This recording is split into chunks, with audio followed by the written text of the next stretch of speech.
del día de hoy. Así que, pues, doctor, sin más robarle su tiempo, le regalo el auditorio, el micrófono para que pueda usted comenzar su presentación. Hola, ¿qué tal? Pues muchas gracias, muchas gracias. La verdad es que es un gusto para mí poder estar esta mañana aquí con todos ustedes. Agradezco la invitación por parte de la licenciada Adriana Fajardo a través de la Secretaría de Salud de Yucatán, al gobierno del Estado de Yucatán, sobre todo porque el tema que vamos a platicar el día de hoy es un tema de importancia trascendental, ¿no? O sea, cada vez, y como vamos a ver a medida que van pasando las diapositivas, vamos a ver la importancia que genera actualmente en estos días las enfermedades cardiometabólicas y la implicación, desde luego, en los pacientes que tienen problemas de enfermedad renal crónica. Para dar un orden en cuanto a la plática que vamos a tener el día de hoy, pues bueno, lo dividí en diferentes momentos, ¿no? En primera instancia, vamos a dar un caso clínico, es un caso clínico real de un paciente que puede ver hace aproximadamente un mes la consulta externa, ¿sí? Después vamos a hablar de una breve introducción de las enfermedades cardiometabólicas y su relación con la enfermedad renal crónica, como tal el impacto que van a generar a nivel renal, que es lo que nos interesa el día de hoy. Vamos a ver el diagnóstico de algunas de ellas, las recomendaciones para el manejo. Cabe señalar y les quiero adelantar que vamos a platicar sobre las recomendaciones generales, ¿no?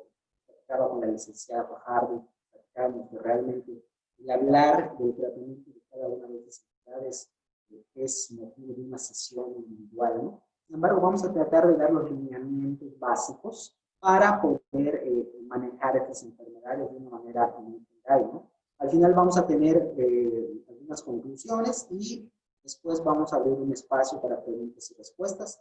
Con todo gusto, pues, las preguntas que ustedes tengan, mándenlas y trataremos de resolverlas de la mejor manera. Para entrar ya en el tema, pues vamos a comentar el caso clínico, como les había dicho. Es un caso clínico de un paciente que tuve la oportunidad de ver en el consultorio el día 16 de agosto de este año. Es un paciente masculino de 61 años de edad que fue referido por medicina general para valoración de la función renal. Dentro de los antecedentes de importancia de este paciente es que por línea materna tenía diabetes mellitus, tenía antecedentes de diabetes mellitus, por línea paterna tenía antecedentes de hipertensión arterial. El paciente como tal es portador de diabetes mellitus tipo 2, de aproximadamente 10 años de diagnóstico, lo diagnosticaron alrededor de los 50-51 años. Actualmente, con un control malo, ya el paciente está con tratamiento a base de insulina, sin embargo, realmente se la administra cuando él se siente mal, no lleva un control estricto, tampoco lleva mediciones de la glucosa, ¿no? Es portador también de hipertensión arterial desde hace 5 años, en control con calcioantagonistas, básicamente está en tratamiento con 30 miligramos, lo toma una vez al día, también de manera irregular, solamente lo consume cuando siente dolor de cabeza, cuando se siente palpitaciones. En ese momento le infiere que tiene alta la presión y pues se toma un medicamento, ¿no? En promedio, las veces que ha tenido oportunidad de medirse la presión arterial, no son muchas, desde luego, se ha mantenido entre 150 y 90 milímetros de mercurio. Refiere también la ingesta ocasional de alcohol y tabaquismo a razón de 2 a 3 cigarrillos al día desde la adolescencia. Sus estudios de laboratorio, su examen físico del consultorio, pues tiene una presión arterial de 150 sobre 100 de mercurio, una frecuencia de 84 latidos por minuto, una frecuencia respiratoria de 18, una temperatura de 36.5 grados, pesa 75 kilos, con una talla de 1.50 metros, con un masa corporal de 31.2. El paciente llega consciente, reactivo, con ligera palidez de pigmentos, aparentemente sin alteraciones cardiopulmonares. El paciente, como ya vieron, pues tiene sobrepeso, o de hecho tiene obesidad de acuerdo al índice de masa corporal, tiene un abdomen globoso, a expensas de tejido adiposo, y afortunadamente no tiene edema de líquido. Sus estudios de laboratorio que se realizan un día previo a la valoración destacan lo siguiente: una hemoglobina de 11, una glucosa en ese momento en ayuno de 188 miligramos por decilitro. Desde el punto de vista de la función renal, tiene una urea de 100 miligramos, una creatinina de 2.9, un ácido úrico de 8.5, colesterol de 250, triglicéridos de 200 miligramos por decilitro, un índice albuninuria-creatinuria de 88.81.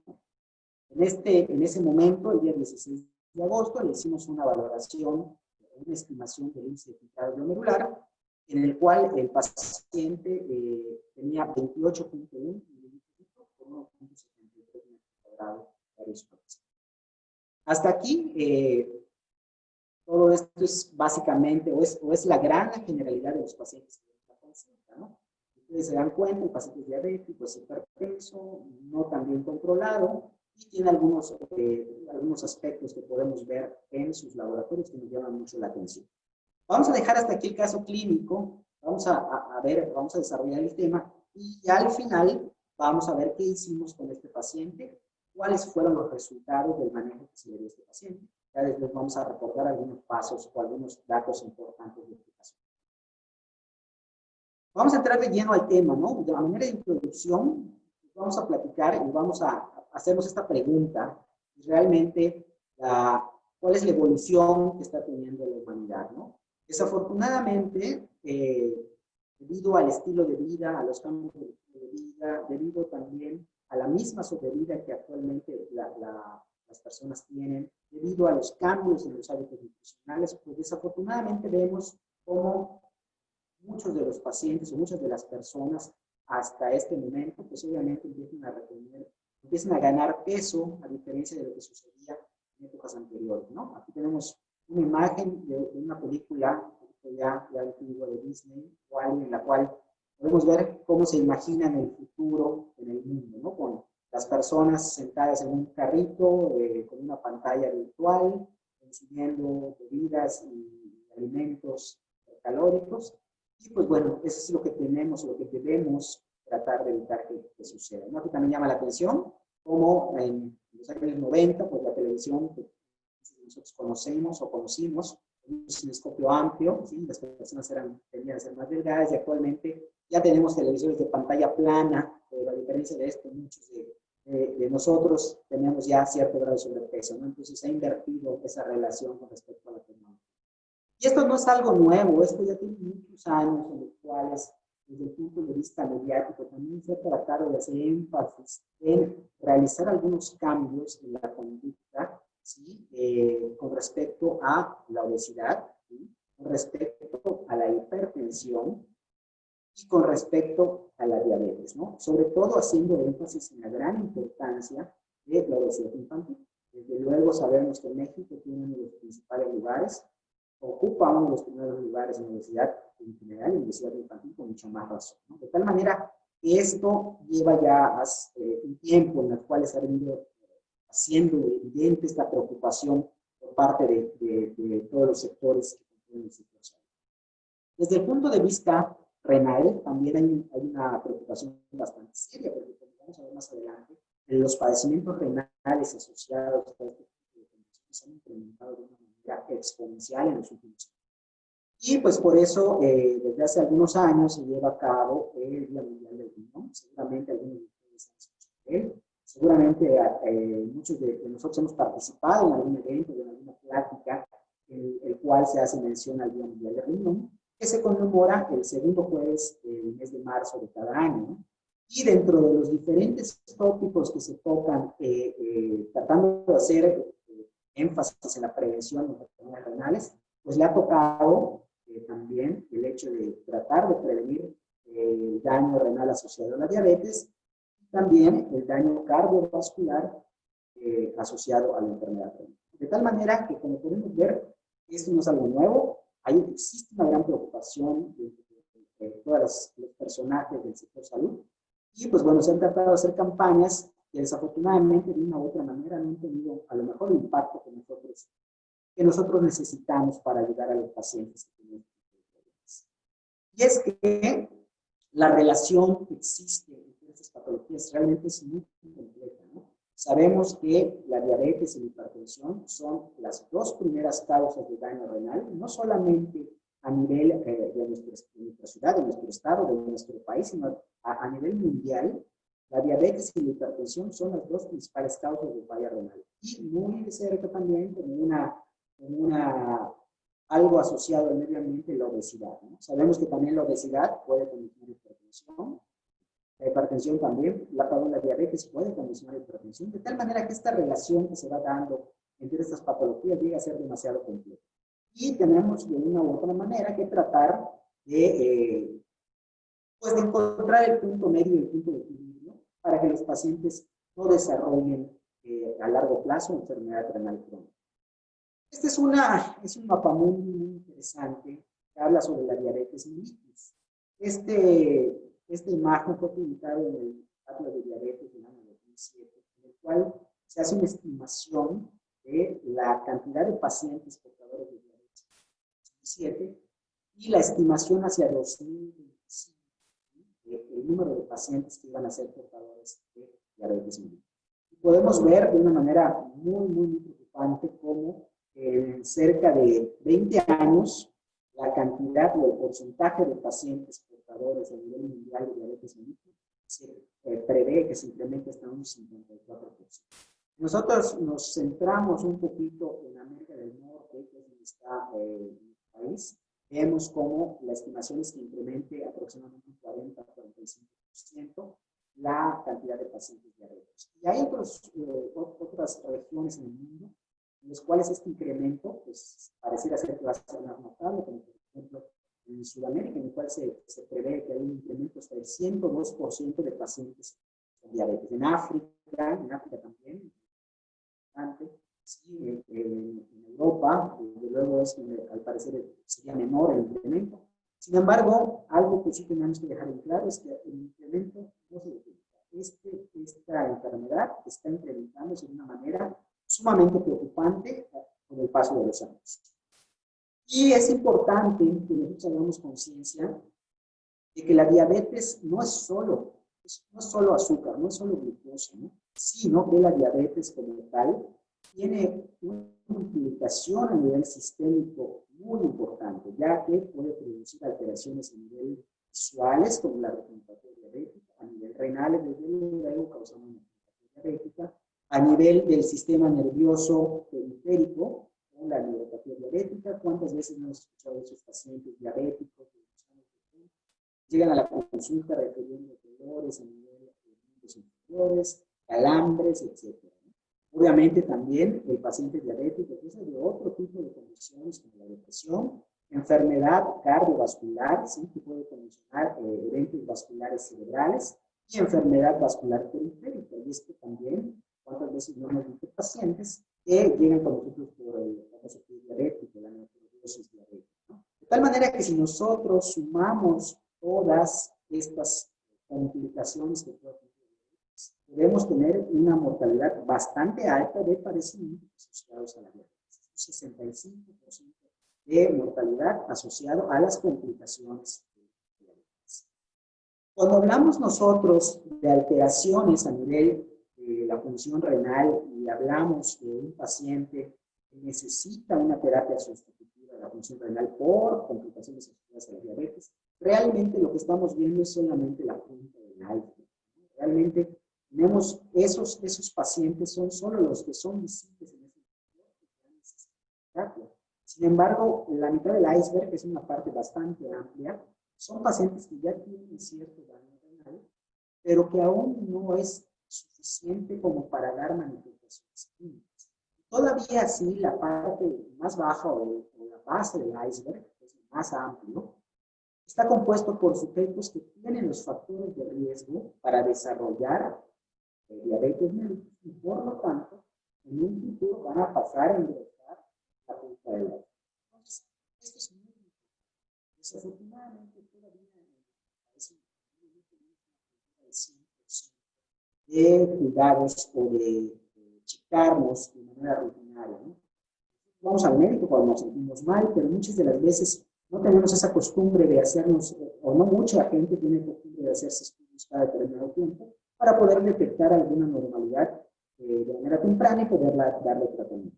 Entonces, aquí sí es muy importante que los pacientes que están en diálisis peritoneal o en alguna terapia sustitutiva realmente son solamente la punta del iceberg. Si hablamos de hipertensión arterial, pues también estamos en una situación bastante crítica, ¿no? A nivel mundial, sí, existe una gran prevalencia de hipertensión arterial en nuestro país. Básicamente, si vemos el color naranja, la prevalencia va entre un 20 y un 25% de hipertensión arterial, calculándolo en promedio en un 21% de pacientes habitantes hipertensos. Esto, de acuerdo a las cifras de la Organización Mundial de la Salud del año 2014. ¿Sí? Si nosotros hablamos de obesidad, pues como ya platicamos desde un principio, en el país tanta malas rancheras, hablando de los patros, por lo tanto, también tenemos una gran prevalencia de obesidad en nuestra población, ¿sí?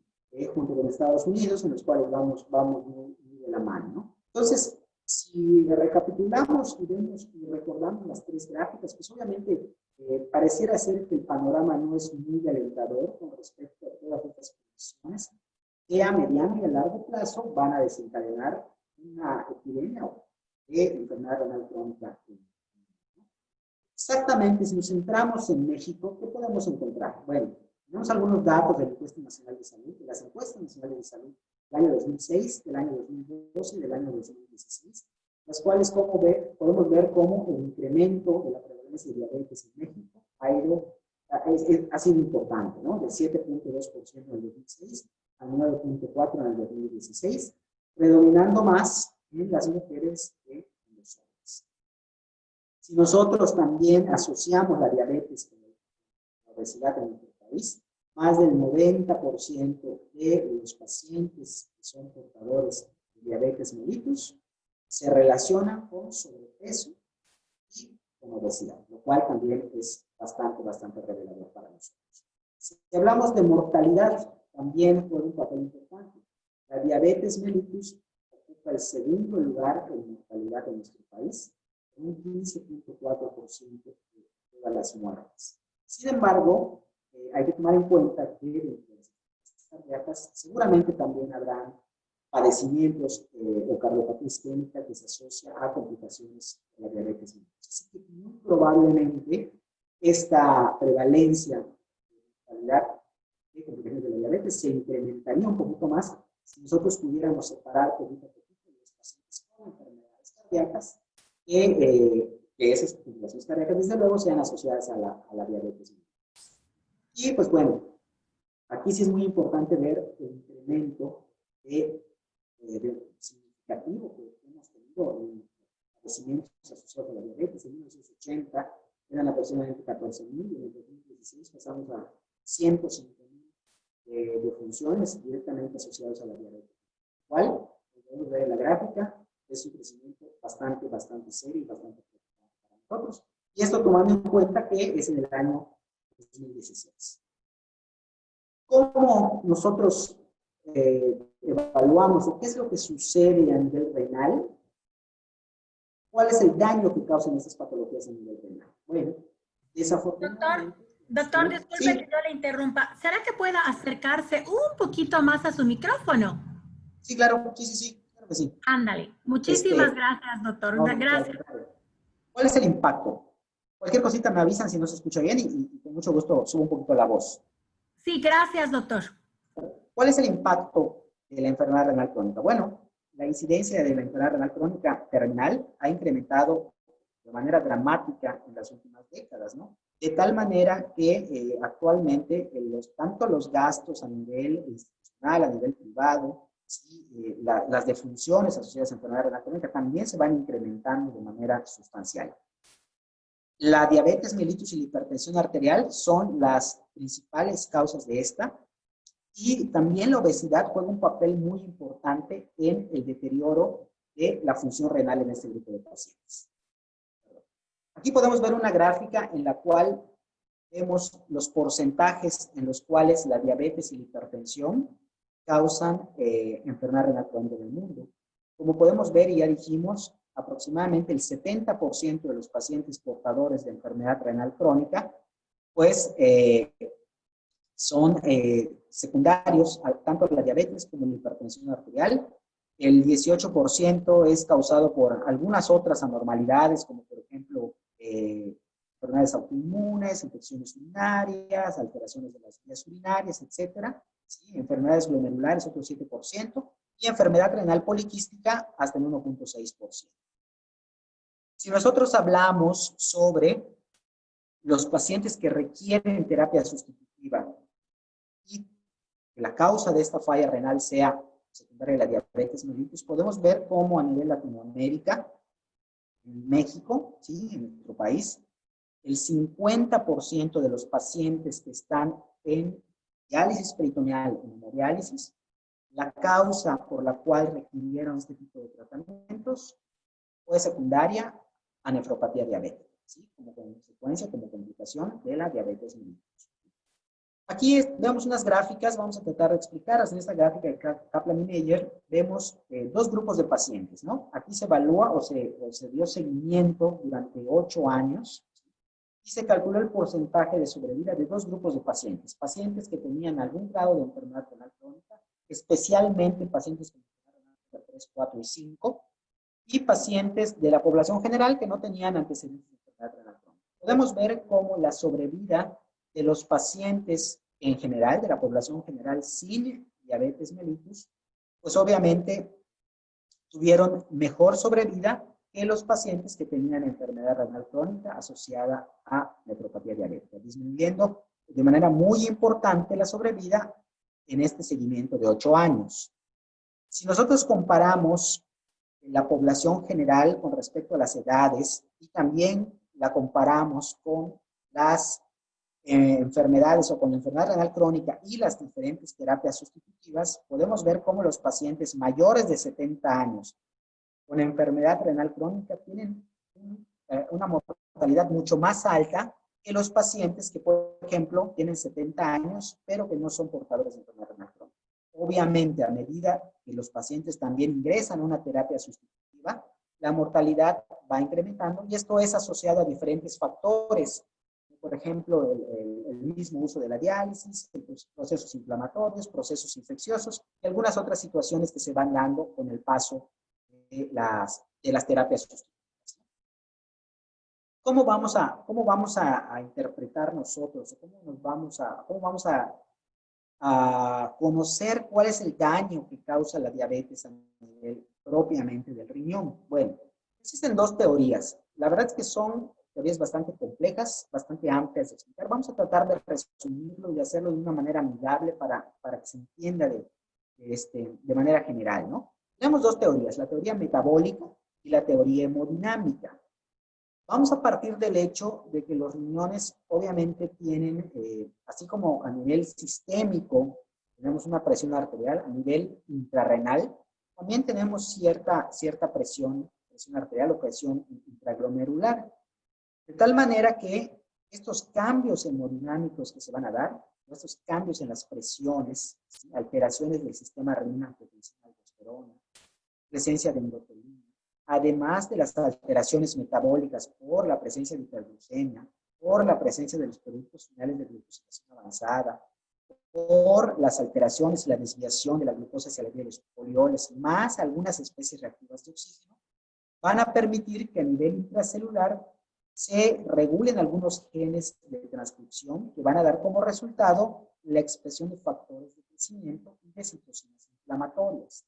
Todo esto va a afectar directamente a los riñones y va a producir dos tipos de cambios funcionales en los cuales se va a alterar la permeabilidad de la membrana glomerular, va a haber alteraciones en la filtración glomerular y alteraciones en la reabsorción, pero también van a haber cambios estructurales como alteraciones a nivel de algunas células como los podocitos, ¿sí? Vamos a tener acumulación de proteínas extracelulares y finalmente glomerulosclerosis o eso también le llamamos endurecimiento del glomérulo, ¿no? Todo esto va a dar como resultado nefropatía diabética. La nefropatía diabética nos va a dar como resultado presencia de albuminuria, de microalbuminuria o de albuminuria franca, disminución del filtrado glomerular y por lo tanto, si esto se mantiene durante mucho tiempo, nos va a dar como resultado una falla, una enfermedad renal en etapa terminal.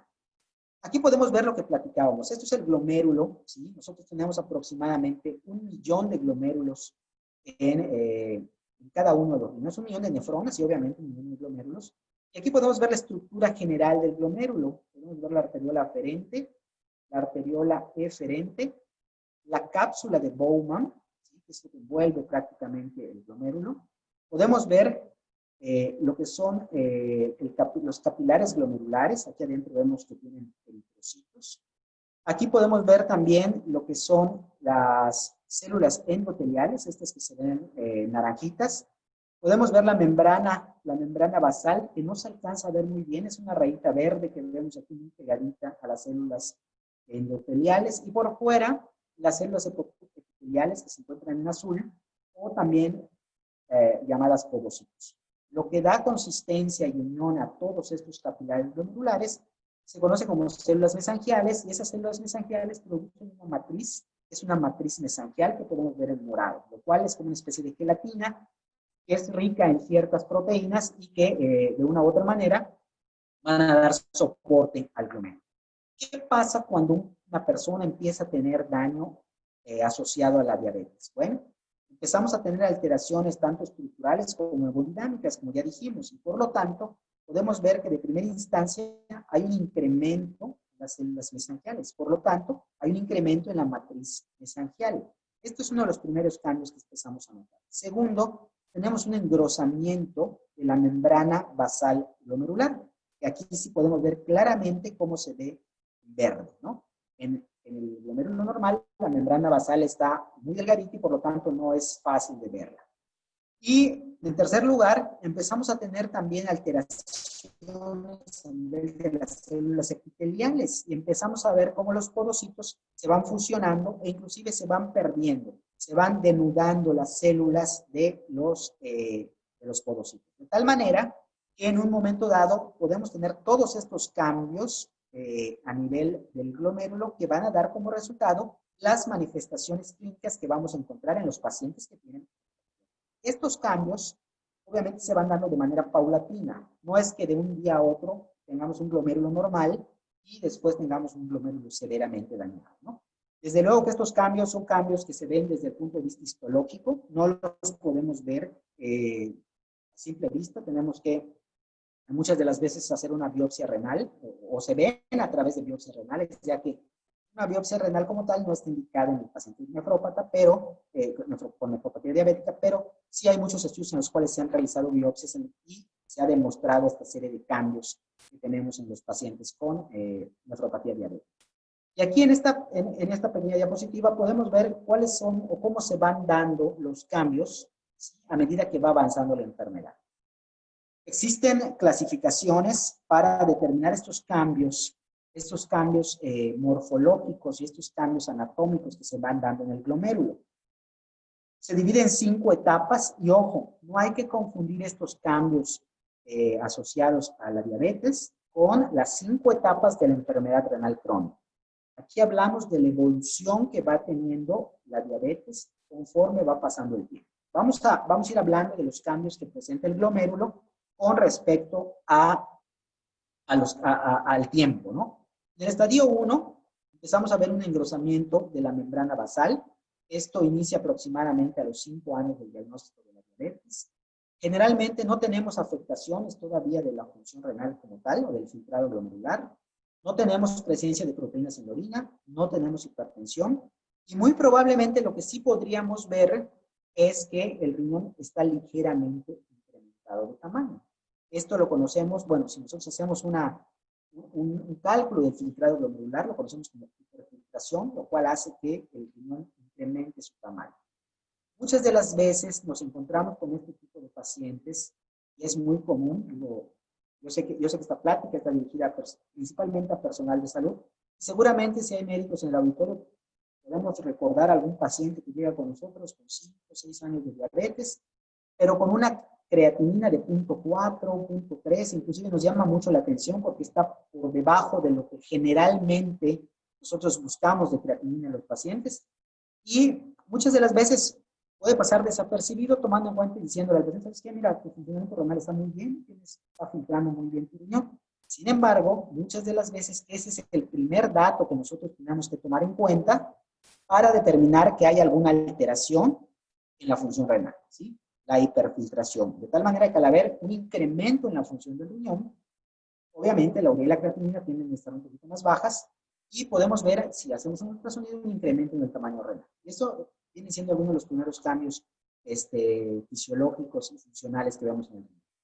La etapa 2 es una etapa en la cual existe ya expansión leve o severa del mesangio, que son las células que vimos que dan soporte a las estructuras vasculares del riñón.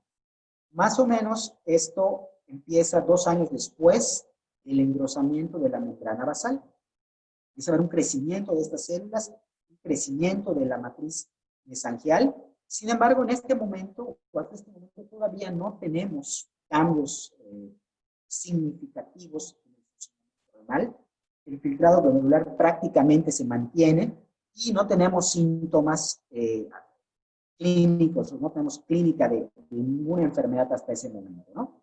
Aquí sí es importante comentar que más o menos a nivel de estos primeros estadios, si nosotros tomamos un control intensivo de todos los factores de progresión de enfermedad renal, muchos de estos podemos controlar de una manera muy efectiva, inclusive son parcialmente reversibles, ¿no?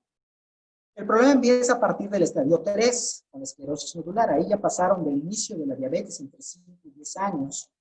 Entonces allá empezamos a tener ya complicaciones como la hipertensión, daño glomerular, presencia de microalbuminuria, ¿sí? Y esto asociado a todos esos cambios hemodinámicos y estructurales que comentamos hace las diapositivas previas, ¿no? El estadio 4 ya prácticamente tenemos una glomerulosclerosis diabética avanzada, ¿sí? Con lesiones tubointersticiales y vasculares, en los cuales ya la proteinuria prácticamente ya no es reversible, ya a pesar de que nosotros establezcamos algunas estrategias para frenar la proteinuria, no podemos revertirla de manera completa.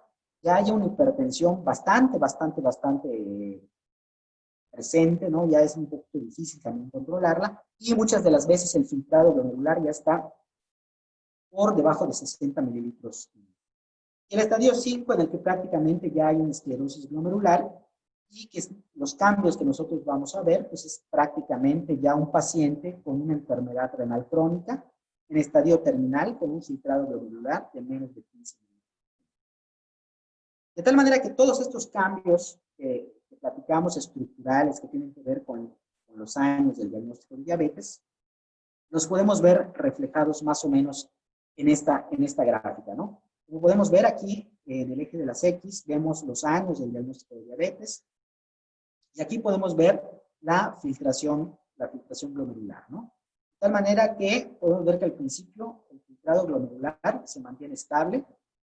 Después de los 5 años empezamos a tener un incremento en el filtrado glomerular, ¿sí? Lo cual corresponde a lo que nosotros conocemos como hiperfiltración.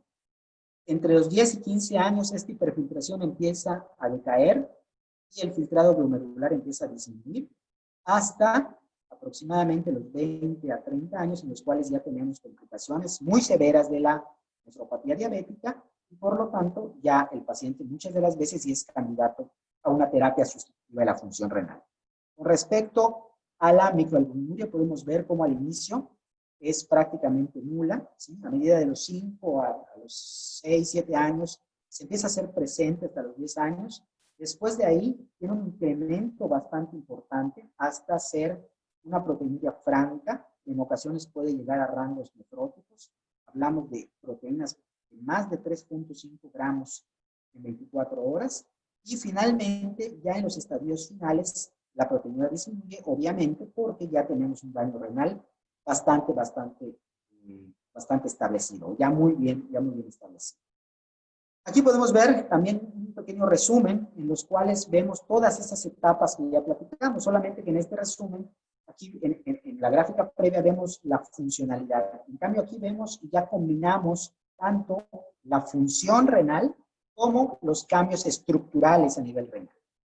Tenemos aquí el paciente que tiene hiperglicemia, tiene diabetes. Entre los 2 y 5 años empezamos con daño celular, expansión mesangial ya hacia los 10 años, hacia los 20 años glomerulosclerosis, posteriormente fibrosis tubointersticial, inflamación. La microalbuminuria empieza después de los 5 años, haciéndose más evidente entre los 15 y los 20 años, ya con presencia de proteinuria franca. El filtrado glomerular al principio está normal, entre los 3 y 5 años empieza a aumentar, que es la hiperfiltración, posteriormente se normaliza y después va hacia abajo en los estadios, ya después de los 20, 15, 20, 30 años, el filtrado glomerular disminuye hasta llegar a la enfermedad renal. La hipertensión se hace visible más o menos entre los 7 y 10 años y se mantiene durante toda la evolución de la enfermedad. Y a partir de los 15 años de diagnóstico empezamos a tener complicaciones asociadas a la diabetes, complicaciones que ya no solamente van a ser a nivel renal, sino que van a ser complicaciones a nivel cardiovascular, infecciosos, y finalmente, si esto no se controla de una manera adecuada, la muerte. Entonces, aquí es como nosotros vemos el modelo conceptual de la nefropatía diabética. En esta gráfica prácticamente resumimos todo lo que son los cambios, tanto estructurales como funcionales de la nefropatía diabética. ¿Cómo vamos a definir entonces, si sabemos que hay diferentes cambios en el riñón, cómo vamos a definir la nefropatía diabética? Bueno, la nefropatía diabética va a ser un incremento progresivo en la excreción de albúmina urinaria, un incremento progresivo también en la presión arterial, acompañado de la declinación de la filtración. Esos son los 3 parámetros básicos desde el punto de vista clínico, en los cuales nos tenemos que enfocar para hacer el diagnóstico de nefropatía diabética. Para nosotros poder catalogar la presencia de proteínas en orina, se han establecido diferentes categorías, ¿no? Y es muy importante que nosotros las recordemos. Es muy importante, y vamos a ver en las diapositivas de más adelante, que la medición o la identificación de microalbuminuria juega un papel fundamental en el diagnóstico de este tipo de patologías, ¿no? Nosotros tenemos, es muy fácil, por ejemplo, en los consultorios muchas de las veces o en las clínicas, tenemos la posibilidad de identificar la cantidad o la presencia más bien de proteínas a través de la tira reactiva, del Lumilabstix, ¿no? Eso es una prueba bastante sencilla que podemos hacer en consultorio, que a lo mejor no es demasiado sensible y específica, pero cuando menos sí nos da una idea de si el paciente tiene o no tiene proteína. Y ya con base en eso, nosotros podemos tomar decisiones un poquito más específicas. Las guías, digo que son las guías internacionales, en las cuales nosotros nos basamos mucho de nuestro actuar desde el punto de vista nefrológico, nos comentan básicamente 2 categorías, ¿no? Las categorías en las cuales la expresión de albúmina se mide en una recolección de orina de 24 horas, y otra que es la que es mucho más sencilla y es bastante, una correlación muy buena con la depuración de creatinina, de proteínas de orina de 24 horas, es el radio o el índice albuminuria-creatinuria, que actualmente pues ya se puede hacer en cualquier laboratorio. Nosotros podemos pedir que el laboratorio nos calcule, o inclusive nosotros mismos podemos calcularlo si pedimos la albuminuria y la creatinuria en una muestra aislada de orina. De tal manera que lo normal de proteínas o de albuminuria en un paciente viene siendo o es menos de 30 miligramos en orina de 24 horas, lo cual también es lo mismo en una prueba de un índice de albuminuria creatinuria. Esto lo clasificamos como estadio A1, cuando ya tenemos un incremento moderado en lo que son la pérdida de proteínas, se cataloga como A2, y esto corresponde a una pérdida de proteínas entre 30 y 300 miligramos en orina de 24 horas y entre 30 y 300 en un radio albuminuria creatinina. Y cuando ya tenemos un incremento muy severo en la pérdida de proteínas, corresponde a un grado 3, ¿sí? Que estamos hablando de una pérdida mayor de 300 miligramos de albúmina en orina de 24 horas y mayor de 300 en el índice proteinuria creatinina. Esto, como vamos a ver más adelante, nos va a servir para combinar con la clasificación de enfermedad renal crónica y poder saber la severidad de la enfermedad de los pacientes. ¿Qué otra cosa podemos hacer? Algo que también es muy sencillo, que podemos evaluar en los pacientes con diabetes mellitus, ¿no? Nefropatía diabética. Hasta hace algunos años, pues muchas de las veces, muchos de los médicos, nefrólogos, pues pedíamos una depuración de creatinina y el paciente tenía que recolectar su orina de 24 horas.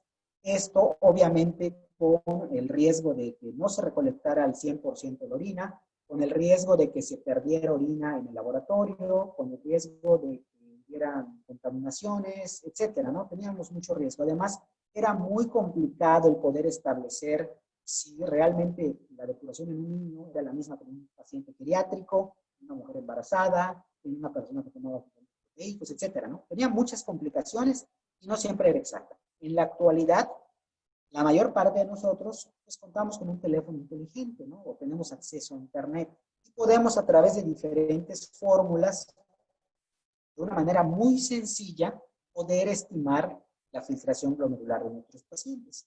Para esto necesitamos únicamente 4 datos: saber si la edad del paciente, el nivel de creatinina en sangre del paciente, si nuestro paciente es del género masculino o del género femenino, si es afroamericano, que pues, en México por lo general no, la mayoría no somos afroamericanos, y con esto nosotros podemos obtener una estimación del filtrado glomerular por medio de 2 fórmulas, de la CKD-EPI y de la MDRD, ¿no? Estas fórmulas, ya con base en esto, nosotros podemos estadificar a nuestro paciente y saber en qué estadio de la enfermedad renal crónica está. Aquí, otra vez quiero hacer la aclaración.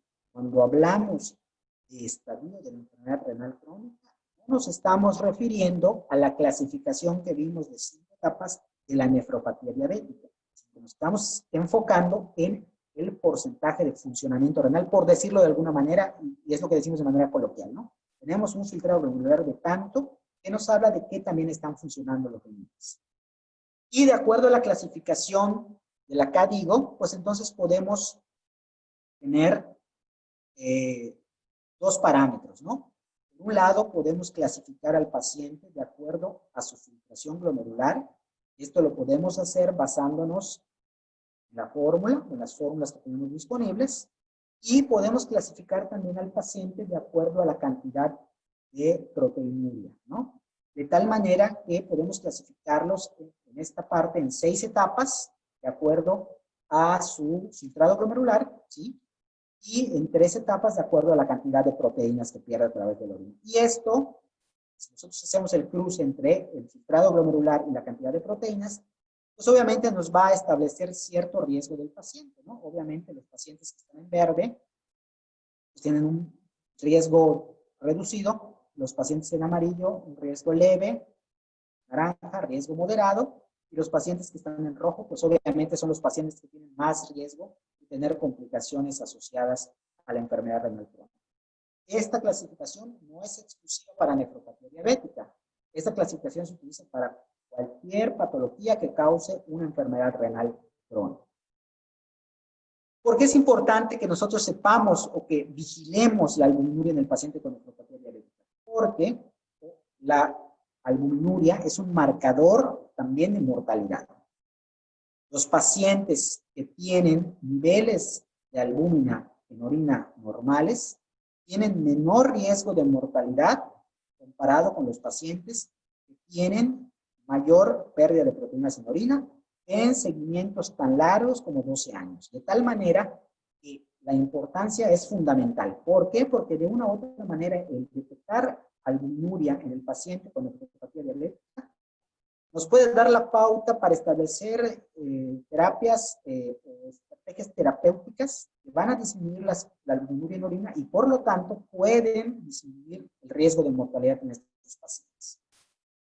¿Cómo hacemos el diagnóstico? Bueno, ya platicamos un poquito sobre la importancia de tener la medición de la proteína en orina, la estimación del filtrado glomerular, pero ¿en qué momento debemos de nosotros hacer la evaluación de estos pacientes? Ya vimos que dependiendo de la evolución o el tiempo de evolución de la diabetes mellitus son los cambios que podemos encontrar, ¿no? De tal manera que algunas recomendaciones que hace la Sociedad Americana de Diabetes dice que los pacientes con diabetes mellitus deberían ser evaluados 5 años después del diagnóstico. Esto, obviamente, porque ya vimos que durante los primeros 5 años es donde podemos empezar a tener hiperfiltración y presencia de microalbuminuria. Sin embargo, en los pacientes que están en la pubertad y que tienen mal control metabólico, se recomienda que desde el primer año del diagnóstico de la diabetes se le dé un seguimiento de manera bastante estrecha, ¿no? En el paciente con diabetes mellitus tipo 2, desde el momento en el cual se hace el diagnóstico, se recomienda realizar la evaluación para ver si el paciente tiene microalbuminuria, ¿sí? Y para estimar el filtrado glomerular en estos momentos. Sin embargo, si la microalbuminuria se encontrara ausente, debemos de repetirlo cada año en ambos tipos de pacientes, ¿no? Hasta poder identificar el momento en el cual el paciente empiece a tener pérdida de proteínas a través de la orina. Para estas evaluaciones es muy importante, ¿sí? Lo ideal actualmente, la recomendación es que se realice la medición del índice albuminuria-creatinuria. Sin embargo, como ya platicamos, en la mayor parte de los consultorios, en las clínicas, podemos tener disponibles una tirita de Labstix para que en un momento dado poder tener una idea si el paciente puede o no puede tener presencia de proteínas en la orina, ¿sí? Las pruebas que en un momento dado pudieran salir anormales, habitualmente se recomienda que se confirmen en 2 o 3 ocasiones en un periodo de 6 meses para tener la certeza de que no hay algún factor que pudo haber condicionado la pérdida de proteínas que no sea directamente relacionado a la diabetes. ¿Cuáles, por ejemplo? Por ejemplo, el paciente con infecciones de vías urinarias, el paciente que haya realizado ejercicio extenuante, por ejemplo, días previos a la medición de la proteína, pacientes con fiebre, en los cuales también puede haber pacientes que hayan ingerido cierta cantidad de proteicos o de carne días previos a la medición. Entonces hay que tener ciertos cuidados para que este valor que nosotros obtengamos sea un valor lo más certero posible. Y como les repito, si sale algo anormal, la recomendación es que se vaya repitiendo hasta 2 o 3 veces en un lapso de 6 meses para tener la certeza de que realmente estamos viendo pérdida de proteínas a través del orina. Como ya les comenté, pues las pruebas no deben realizarse en condiciones que puedan incrementar la presencia de albuminuria, como la fiebre, el ejercicio, la ingesta de los proteicos, etcétera, ¿sí? Y también muy importante, ya lo vimos, pero hay que recalcarlo, hay que estimar la filtración glomerular en estos pacientes, porque también nos va a dar una información muy importante para poder tomar decisiones terapéuticas en estos pacientes, ¿no? Los rangos van a variar para fines prácticos. En general, lo normal es entre 90 a 120, 130 mililitros en hombres y entre 90 y 120 mililitros, 110, 120 mililitros en mujeres, ¿no? De cualquier manera, esta información está disponible en un momento dado, en cualquier día. De hecho, más adelante, si hay posibilidades, les puedo proporcionar a la licenciada Fajardo las guías CADIGO y en las cuales están muy bien especificados todos esos procedimientos que hacer.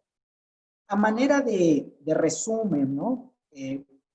Vamos a integrar qué es lo que tenemos que hacer. La primera etapa de la evaluación va a ser obviamente el screening. Cuando tenemos algún paciente que tenga reducción del filtrado glomerular o un incremento de la albuminuria urinaria. Si en un momento dado los resultados son anormales, como ya les dije, habría que repetir la prueba hasta 2 o 3 veces en un lapso de 6 meses. El paciente...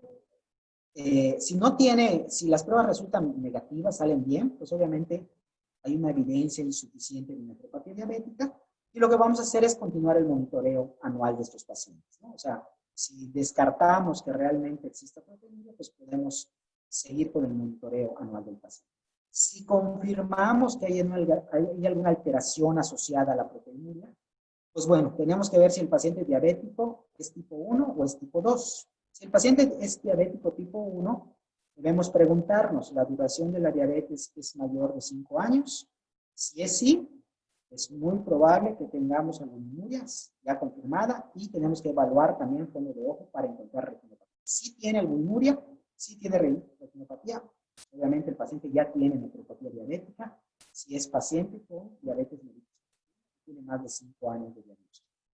Si no tiene más de 5 años de diagnóstico, pues obviamente no necesariamente puede tener nefropatía diabética y esas alteraciones que encontramos en los estudios pueden ser asociadas a otro tipo de diagnósticos. Si el paciente tiene diabetes mellitus tipo 2, tiene presencia de albuminuria y al revisar el fondo de ojo tiene retinopatía diabética, si es positiva, obviamente, pues ya decimos que el paciente tiene nefropatía diabética. Si no tiene albuminuria o no tiene retinopatía, posiblemente pueda tener nefropatía diabética dependiendo del tiempo de evolución. Sin embargo, hay que considerar los diagnósticos, ¿no? Algo que es muy importante y que siempre a nosotros nos causa mucho problema, sinceramente, ¿no? El hecho de que un paciente sea diabético y tenga proteinuria no necesariamente significa que sea nefropatía diabética. Podemos tener otro tipo de glomerulopatías añadidas a la nefropatía diabética, lo cual definitivamente para nosotros como nefrólogos es un reto diagnóstico. Porque para nosotros a lo mejor sería muy fácil ver un paciente con proteinuria masiva, con proteinuria nefrótica, 4, 5, 6 gramos de proteínas, y nosotros decir, es diabético, seguramente es por la nefropatía diabética, ¿no?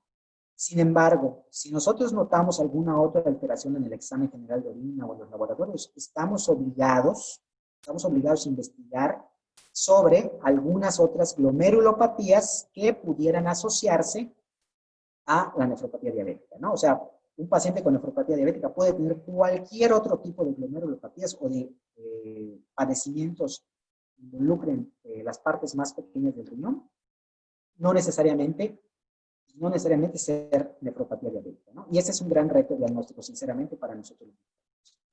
Entonces, si nosotros encontramos que el paciente, pues no nos suena que tenga nefropatía diabética por diferentes motivos o porque hay alteraciones diferentes a la nefropatía diabética en los estudios que solicitamos, pero que el paciente es diabético, lo más prudente es valorar al paciente y, en dado caso, si el paciente es candidato, hacerle una biopsia renal percutánea y algunos otros estudios de extensión, ¿no? Este es el algoritmo diagnóstico que habitualmente nosotros seguimos para evaluar a los pacientes. Entonces, a manera de resumen y de conclusión final de esta parte, tenemos nosotros pruebas bastante simples y prácticas para identificar enfermedad renal crónica asociada a nefropatía diabética. Muchas de las veces, como ya dije, contamos con una teoría reactiva, en la cual nos puede dar una idea de qué es lo que está sucediendo, si tenemos albuminuria, y ya con base en eso, seguir haciendo el estudio del paciente. Tenemos también, ya todos los laboratorios realizan la relación albuminuria-creatinina, una muestra aislada de orina, y esto obviamente evita todo lo engorroso de recolectar la orina durante 24 horas. Como ya les dije, muchas de las veces es bastante complejo.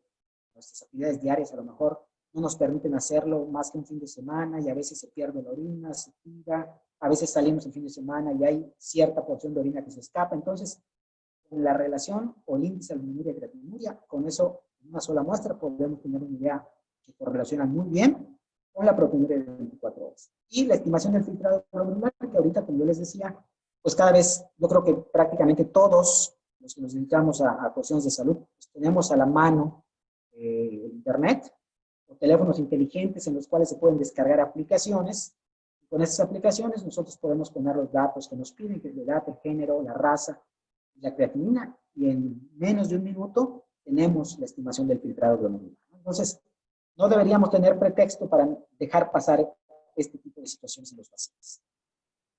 Una muy rápida también, ya nos enfocamos en la diabetes, que era es la principal causa de daño renal, pero ya habíamos dicho que no solamente es diabetes, ¿no? Tenemos otro tipo de situaciones y otro tipo de patologías que también nos van a generar problemas, como por ejemplo la hipertensión, ¿no? La hipertensión, que sabemos que hay factores de riesgo para padecer hipertensión arterial, ya muy bien conocidos, y la hipertensión como tal nos va a llevar a alteraciones a nivel microvascular, a nivel glomerular, ¿sí? Niveles vasculares a nivel de las arterias renales, que van a dar como resultado isquemia en el glomérulo, ¿sí? Y nefroesclerosis, que ese es prácticamente el daño que se produce a nivel glomerular.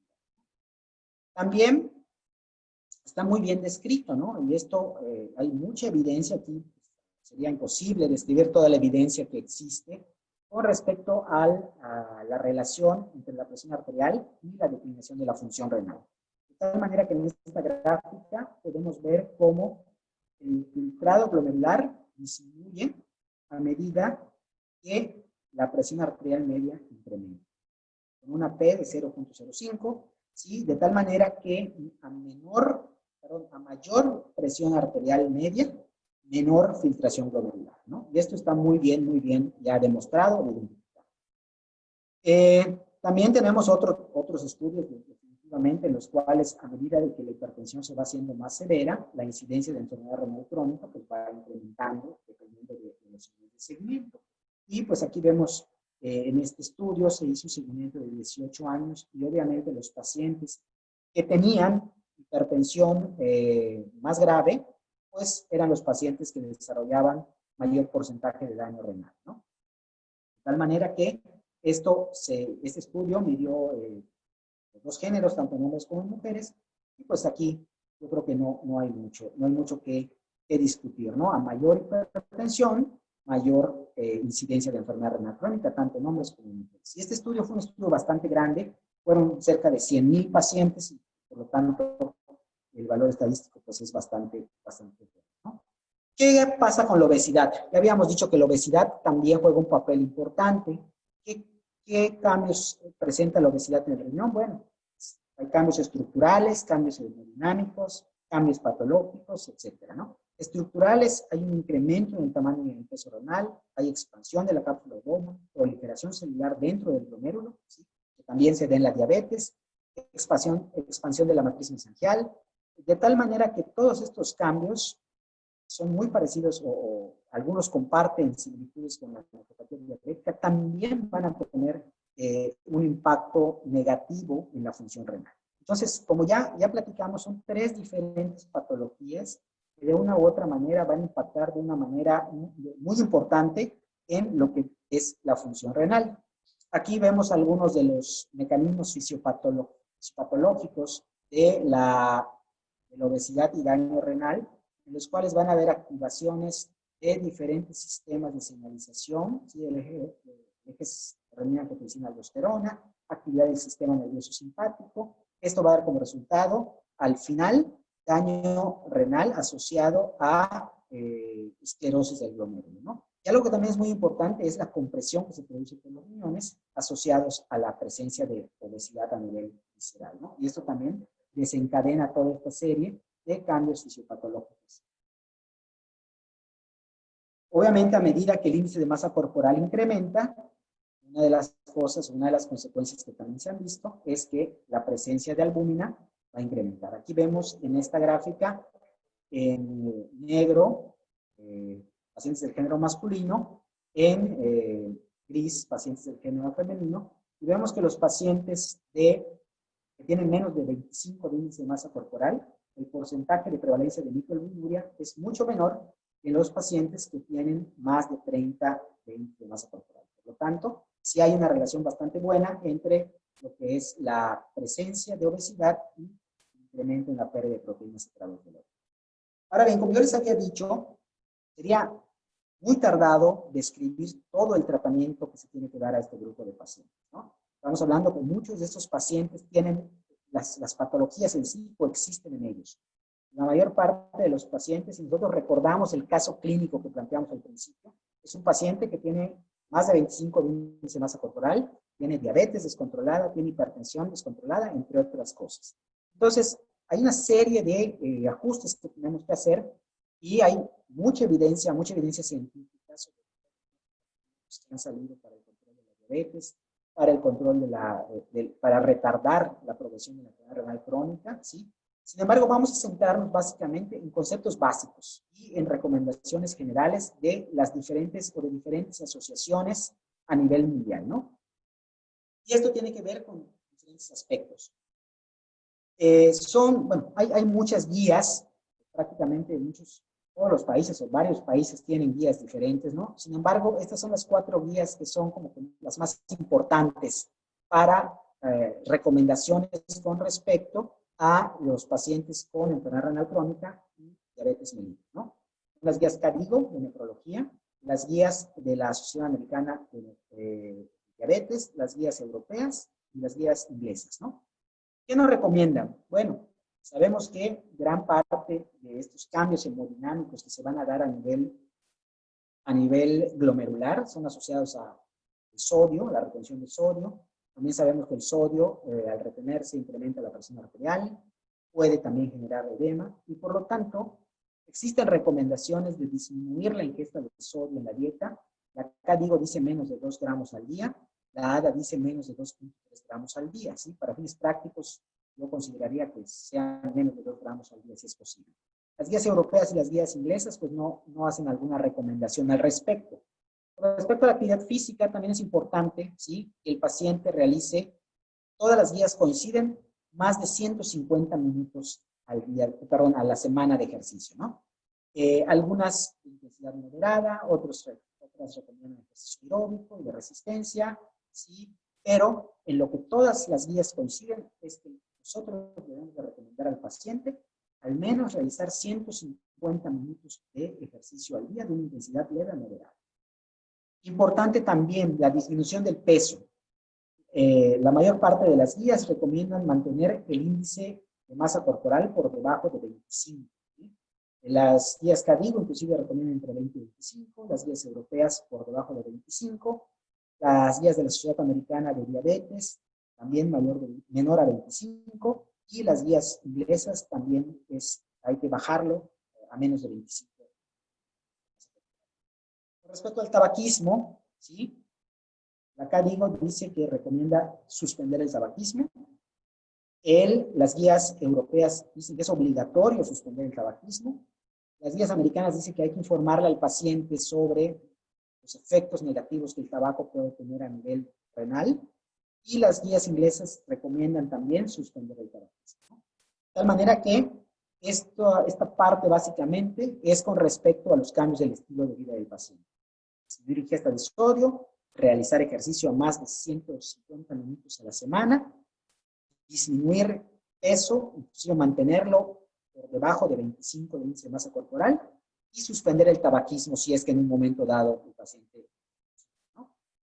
Con respecto a la presión arterial, existen diferentes consideraciones dependiendo de las diferentes guías. Las guías CADIGO dicen si el paciente tiene albuminuria, tratar de mantener la presión por debajo de 130-80. Las guías europeas también comentan la sistólica por debajo de 130 y la diastólica por debajo de 80, ¿sí? Si el paciente es mayor de 65 años, a lo mejor es un poquito más laxa mantener la presión arterial sistólica por arriba de 130, o sea, entre 130 y 139. Las guías de la Sociedad Americana, sí, comentan también menos de 130-80 si el paciente tiene riesgo cardiovascular, y menos de 140-90 si tiene un bajo riesgo cardiovascular. Y las guías inglesas menos de 130/80, ¿no?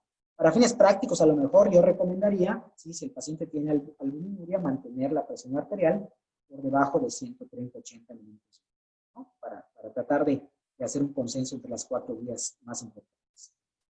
Algo que es muy importante es el tipo de medicamento que vamos a usar para controlar esta hipertensión y también para disminuir la albuminuria.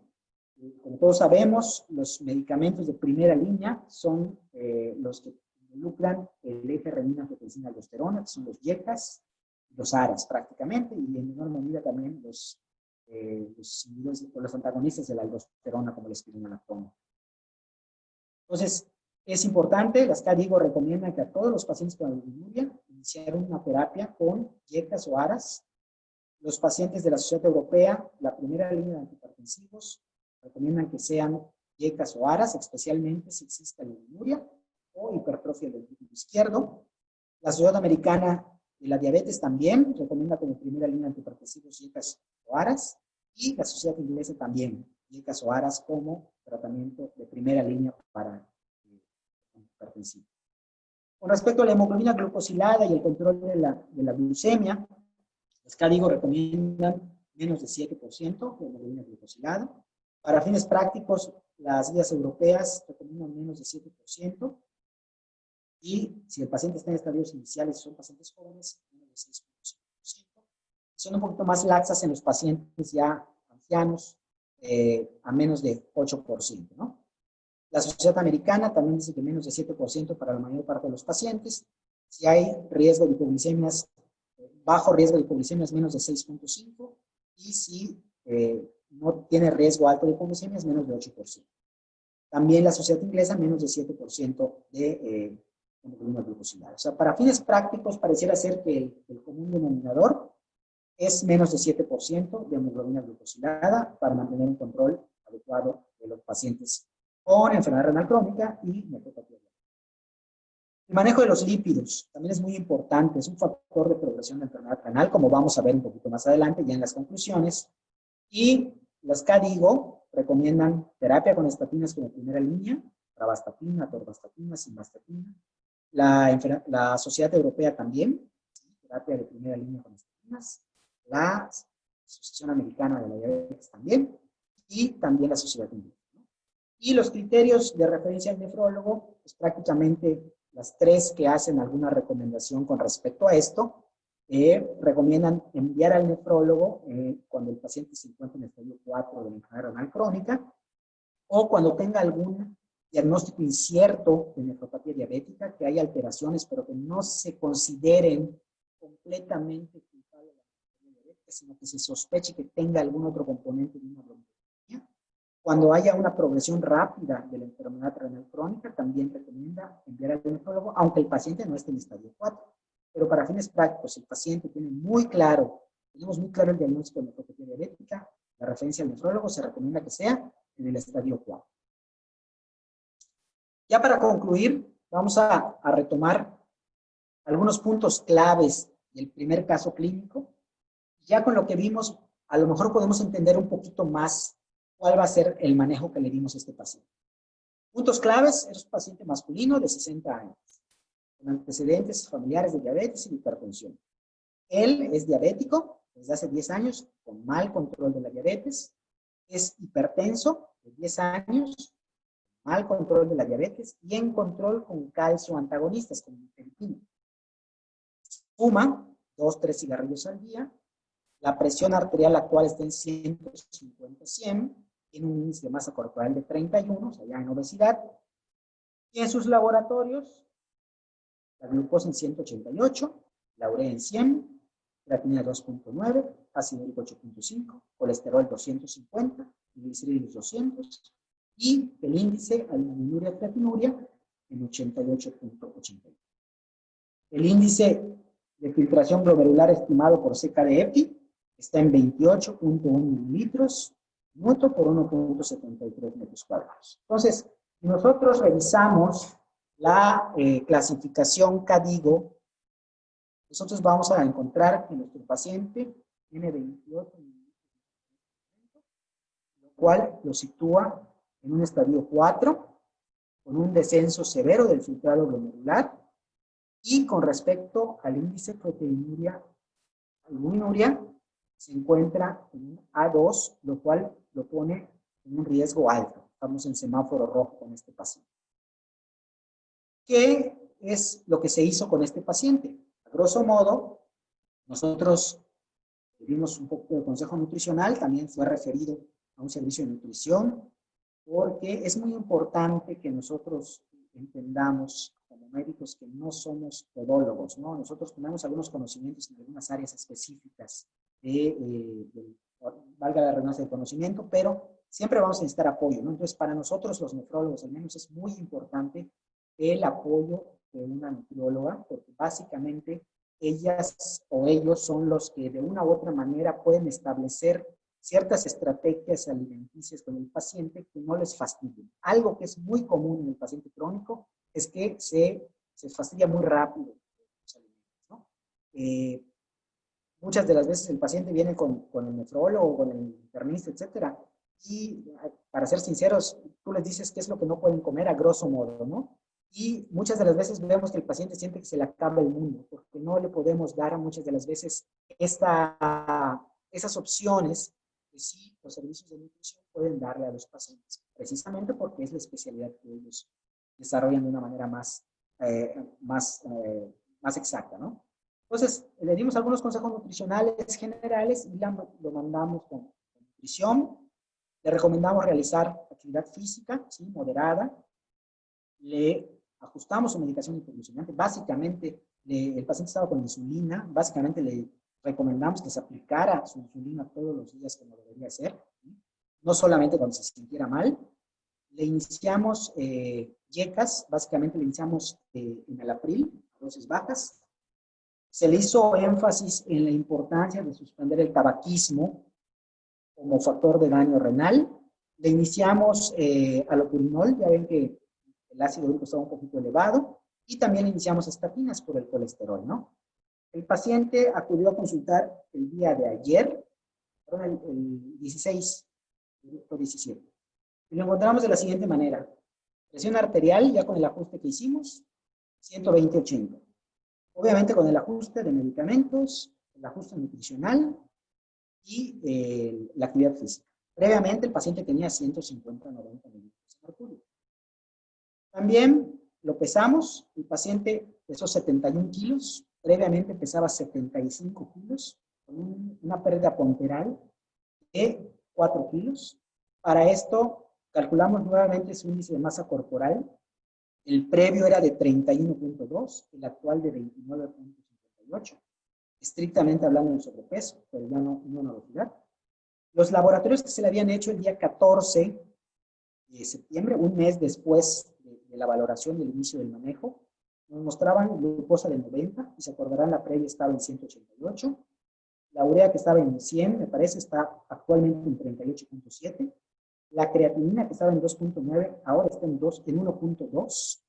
El ácido úrico, que estaba en 8.5, está en 3.3. El colesterol, que estaba en 250, en 118. Y los triglicéridos en 190. Prácticamente una mejoría significativa de los parámetros bioquímicos del paciente.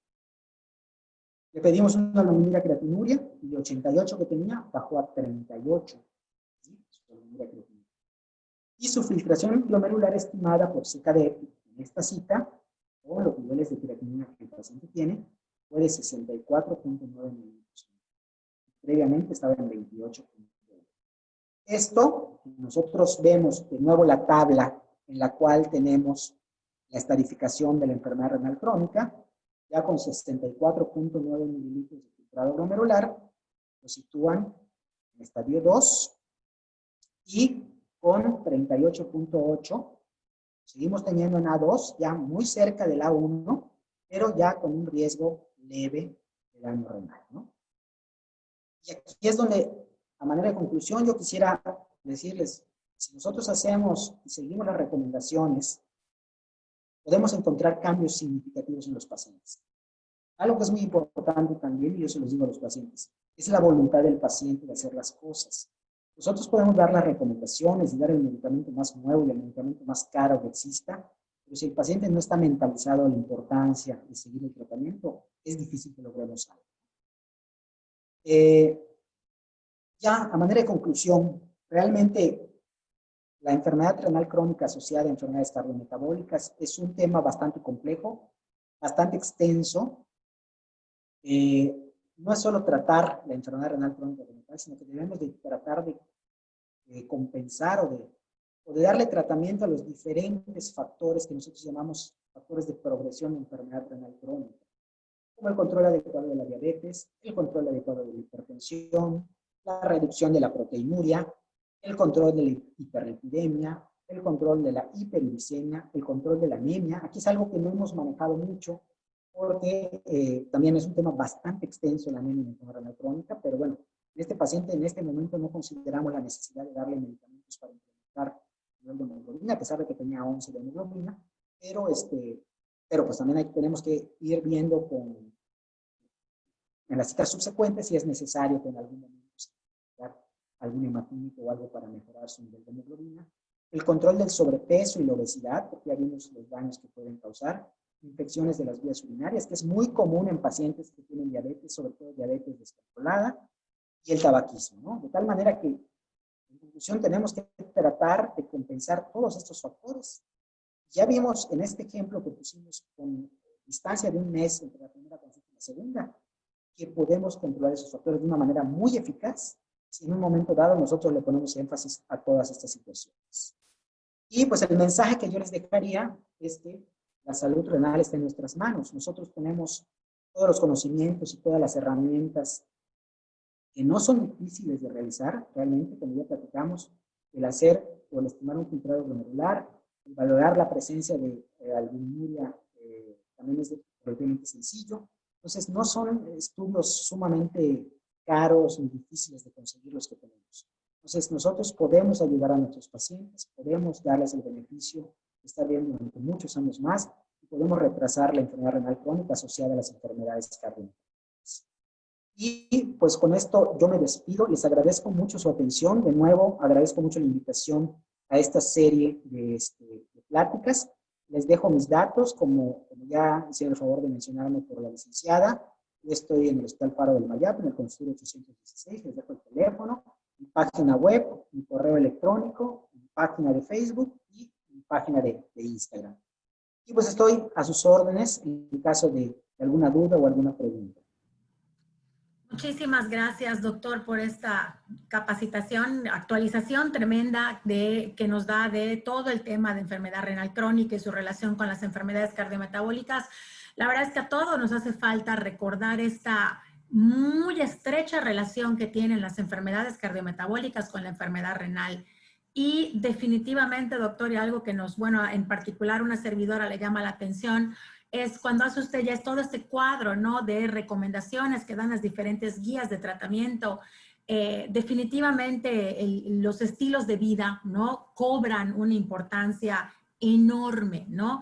Alimentación, y que incluye, por supuesto, consumo de frutas, verduras, disminuir el consumo de sal, grasas, la actividad física, esos 150 minutos por semana, es increíble, ¿no? Como muchos pensaríamos que el ejercicio no puede ayudarte a prevenir algún tipo de enfermedad renal, ¿no? Y vemos que todas las guías de práctica clínica prácticamente lo recomiendan, ¿no? El tabaquismo, por ejemplo, abandonarlo. Entonces, definitivamente, como usted dice, doctor, ¿no? Ahora sí que nosotros como profesionales de la salud, que me parece que sobre todo para atender estas patologías tenemos que trabajar de la mano, de manera interdisciplinaria, ¿no? El nutriólogo, el médico, el activador físico o el médico del deporte si fuera necesario, ¿no? Por si ya hay algún tipo de discapacidad o, bueno, finalmente algún problema de movilidad. Pero pues definitivamente la otra parte pues sí queda por parte de los pacientes y me parece que aquí es bien importante el trabajar educación, educación, educación, educación con los pacientes, enseñarles los cómo pueden mejorar, porque, pues como vimos en el caso clínico, ¿no? Cuando se hacen de manera correcta las modificaciones y se cambia el estilo de vida y ayudamos a los pacientes a cambiar su estilo de vida, pues definitivamente los cambios son evidentes, doctor. Muchas gracias. Sí tenemos algunas preguntas que me gustaría pasarle. La verdad es que no hay muchas porque fue muy, muy clara su exposición, doctor. Aquí me pregunta, doctor, dice, ¿una persona con nefrectomía puede realizar algún tipo de actividad física o qué tipo de ejercicios se recomiendan? Sí, de hecho, el hecho de ser paciente nefrectomizado no contraindica la realización de ejercicios. Inclusive el ejercicio que se puede realizar es prácticamente normal, como el de un paciente con ambos riñones, ¿no? Y esto, el ejemplo más claro que tenemos son los pacientes que donan un riñón, los pacientes que son donadores renales, que prácticamente después de la donación, su vida es normal, ¿no? Ciertos cuidados que son cuidados que todos deberíamos de tener, como una alimentación favorable, saludable, e inclusive nosotros recomendamos que hagan ejercicio precisamente para mantener un peso y un índice de masa corporal lo más cercano a lo normal posible, o lo normal posible, ¿no? Precisamente para disminuir el impacto que pudiera tener el sobrepeso en la diabetes, la hipertensión y en conjunto en el daño renal. Entonces, no hay ninguna contraindicación para la realización del ejercicio en una persona con solamente un riñón. Y aquí nos preguntan un poco relacionado también, dicen, ¿pacientes con hemodiálisis, la actividad física puede hacerse? Sí, fíjate que ese es un tema bastante interesante. Hace un mes más o menos tuve la oportunidad de dar una plática a nivel de México y Latinoamérica sobre la enfermedad renal crónica y el ejercicio.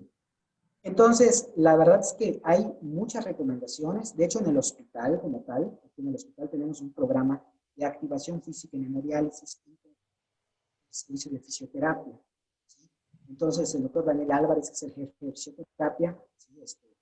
Él nos apoya en conjunto con los rehabilitadores físicos, etcétera. Y durante la hemodiálisis, el paciente puede estar realizando ciertas actividades para mejorar masa muscular, para mejorar coordinación, etcétera, ¿no? Pues de hecho, se recomienda y se ha visto que hay una reducción en las complicaciones y en la mortalidad de los pacientes de hemodiálisis que realizan ejercicios durante su vida. Excelente. Sí, un poco, bueno, digo, una servidora como nutrióloga, cuando bueno, aprendemos, ¿no? Toda la parte del manejo del paciente con hemodiálisis, definitivamente en el momento en el que está, ¿no? En su diálisis es cuando aprovechamos de repente para meter cargas de proteína, ¿no? Lípidos que a veces no podemos darle en el momento en el que no está en el proceso de hemodiálisis. Y bueno, supongo, no soy la experta, pero es un poco parecido el tema de la actividad física, ¿no? A lo mejor es cuando se aprovecha. Excelentísimo tema, doctor. Le voy a tomar la palabra a ver si podemos invitar a alguien a que nos platique de esto, porque es algo que no creo que todos conozcamos, ¿no? Personal de salud, pacientes, y me parece que es bien importante, sobre todo por la importancia que tiene la recomendación de la actividad física para la salud renal. Doctor, me preguntan, sí, dice, cuando ya hay un fallo total de los riñones es cuando se necesita la diálisis. Sí. De hecho, sí. Antes, obviamente, hay que evaluarlo, ¿no? De hecho, nosotros como nefrólogos tenemos diferentes estrategias, ¿no? Para evaluar a los pacientes. En un momento dado, por ejemplo, en este caso, el caso que vemos, el paciente ya tenía aparentemente un daño renal muy avanzado. Si en un momento dado este daño se hubiera mantenido, seguramente en 6 meses ya pudiéramos estar hablando de necesitar diálisis. Sin embargo, muchas de las veces, si nosotros evaluamos el contexto completo, vemos que el paciente está anémico, está hipertenso, está con diabetes descontrolada, tiene infecciones, y nosotros corregimos todo eso, podemos mejorar cierto grado de la enfermedad renal, ¿no? Pues a lo mejor no podemos dejar al riñón funcionando 100%, pero sí prolongar el inicio de la diálisis, que eso es algo. Y también tenemos estrategias nutricionales, ¿sí? Que pues, obviamente los nutriólogos saben más de eso que nosotros, y estrategias terapéuticas con respecto a fármacos que de una u otra manera también nos ayudan a mejorar los asociados en el paciente. La urea básicamente, que son los cetoanálogos, ¿no? Entonces, tenemos diferentes estrategias que podemos utilizar para retrasar la enfermedad renal. Algo que es muy importante, la enfermedad renal asociada a diabetes, hipertensión, muchas de las veces no se cura, sino que se controla y se retrasa de una manera impresionante si se cumplen todos los parámetros y se controlan todos los parámetros que necesitamos controlar. Perfecto, doctor.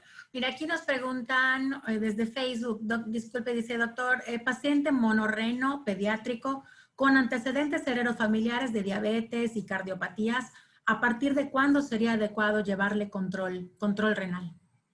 Yo creo que ya, o sea, desde el momento sea solamente sepamos que es monorreno, es muy importante llevar un seguimiento, a lo mejor cada año con un ultrasonido, una valoración para ver si no tiene proteínas versus asociados, y eso es un control continuo, ¿no? O sea, hay que tratar de cuidar al 100% ese riñón para que en un futuro, cuando el paciente sea adulto, no tenga problemas. Perfecto. Sí, doctor. Y bueno, aquí nos comentan, ¿no? Que es bien importante el papel que hace el primer nivel de atención. De hecho, muchos de los personales de salud que nos están escuchando hoy están en primer nivel de atención. Y la verdad, doctor, yo creo que a mí me encantaría que usted nos apoya, nos ayude a destacar ese papel tan importante que tiene el primer nivel de atención en la prevención de daño renal para nuestros pacientes, ¿no?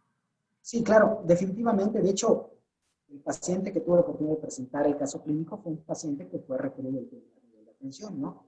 Definitivamente los médicos de primer contacto, de primer nivel, son los médicos que tienen la gran ventaja de poder identificar a los pacientes de manera temprana, ¿no?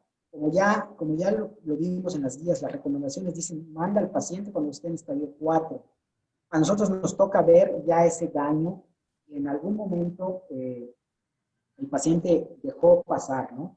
Pero los médicos como tal, de primer contacto, son los que tienen la oportunidad, la valiosísima oportunidad de encontrar a esos pacientes y poder brindarles la oportunidad de controlar esos factores para que no lleguen con nosotros. En muchos lugares de México han habido una serie de estudios y proyectos en los cuales consiste desde las escuelas primarias, secundarias, hacer screening de proteinuria, ¿no? Pues para tratar de identificar pacientes con potencial riesgo de complicaciones a mediano y a largo plazo. Pues en alguna vez se ha podido y en un futuro a lo mejor podemos trabajar con escuelas primarias, secundarias para tratar de encontrar esos pacientitos que desafortunadamente, no necesariamente por la diabetes, pero por otras patologías, están presentando daño renal a edades muy tempranas. Es correcto, doctor. Aquí nos preguntan igual, si me permite hacerle una última pregunta, dice, ¿todos los pacientes con diabetes terminan por desarrollar enfermedad renal o existe la posibilidad de detener o evitar el daño renal en el paciente con diabetes? De una u otra manera, ¿de qué va a depender? Va a depender prácticamente del control intensivo de la diabetes. O sea, si el paciente es un paciente que es disciplinado, que usa los medicamentos, que lleva un seguimiento, lo más probable es que vaya a desarrollar algunos cambios morfológicos a nivel estructural del glomérulo, pero que no vaya a tener manifestaciones clínicas como macroalbuminuria, como deterioro de la función renal.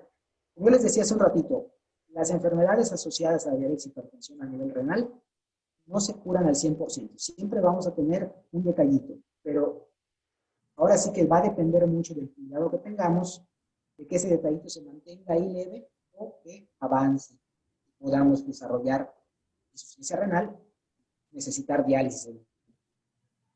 Perfecto, doctor. Pues, doctor, le mandan muchos saludos de la Ciudad de México, de Argentina, también bienvenidos. Qué bueno que nos están escuchando ahí tan lejos, qué gusto, ¿no? Poder llegar hasta ahí. Estos medios digitales nos han permitido acercarnos más a la gente, ¿no? Claro, claro, sí, definitivamente. Así es. Pues, doctor, no sé si quiera darnos un mensaje final para poder cerrar ya su presentación.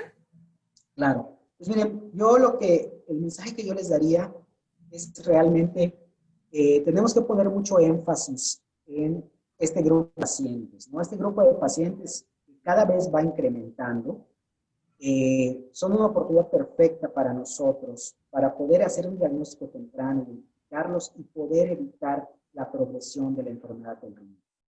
Como yo les decía durante toda la plática, son métodos muy sencillos que tenemos a la mano, que podemos utilizar de manera práctica para poder hacer el screening, discernir qué pacientes tienen el riesgo de generar alguna complicación a largo plazo. Poder intervenir desde ese punto para frenar la evolución de la enfermedad. Entonces, a lo mejor el mensaje final sería ese, ¿no? Vamos a poner un poquito de atención a ese grupo de pacientes para tratar de disminuir la capacidad o el número de pacientes que pueden llegar a tener un daño renal en este.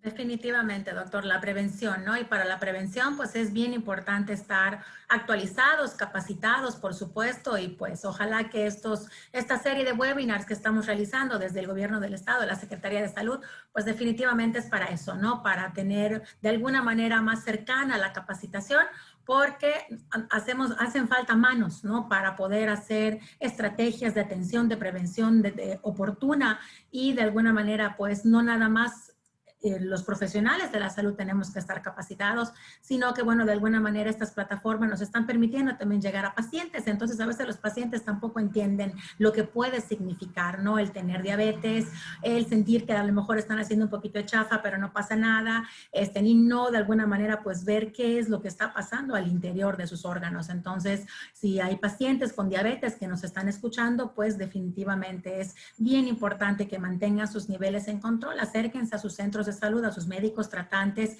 y pues de alguna manera tratemos de seguir las indicaciones precisamente para poder vivir una vida mejor, una vida más larga, una vida más plena y con una excelente calidad de vida.